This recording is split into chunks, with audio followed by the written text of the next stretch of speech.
Let me show you how one patient can connect everything and why concept mapping actually matters. Let's say, for example, that we have a septic patient, pretty classic presentation.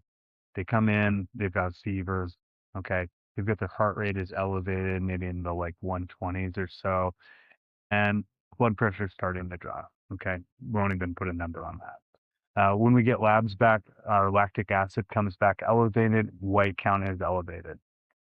I've seen nurses flounder when it comes to this point because we kind of just freeze up a little bit. You see all the data starts to accumulate, and you're kind of like, okay, I know there's something going on here, but I don't know exactly what it is.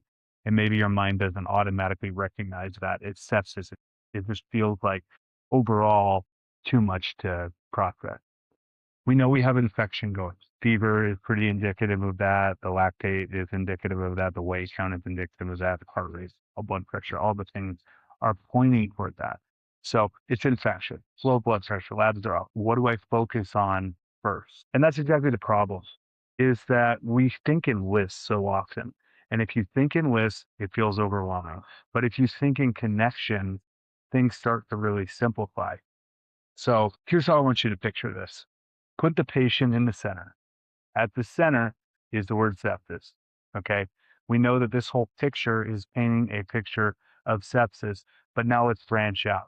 So our first branch is the cause. What is causing the sepsis? That's right. It's infection. Infection, bacterial infection is causing it. That's the root of why everything is happening. So what's it doing to the body? Now that we know that it's infection that's causing this, what's actually physiologically happening in our body? And the answer is we have systemic inflammation, we have vasodilation, which is dropping blood pressure, and we have an issue of perfusion, where we have poor perfusion, and we might even have a significant amount of volume depletion. So, next branch, what are we doing about it? How do I fix this problem? If I have volume depletion, I need to replace that volume. So that's where fluid comes in. I'm going to give IV fluid. I'm going to take care of the infection by giving antibiotics. And then I'm going to treat this poor perfusion, lack of oxygen throughout the body systems with oxygen if needed. So now, instead of all these random facts or a list of things that I need to go down, all of a sudden I just have one picture that's all connected.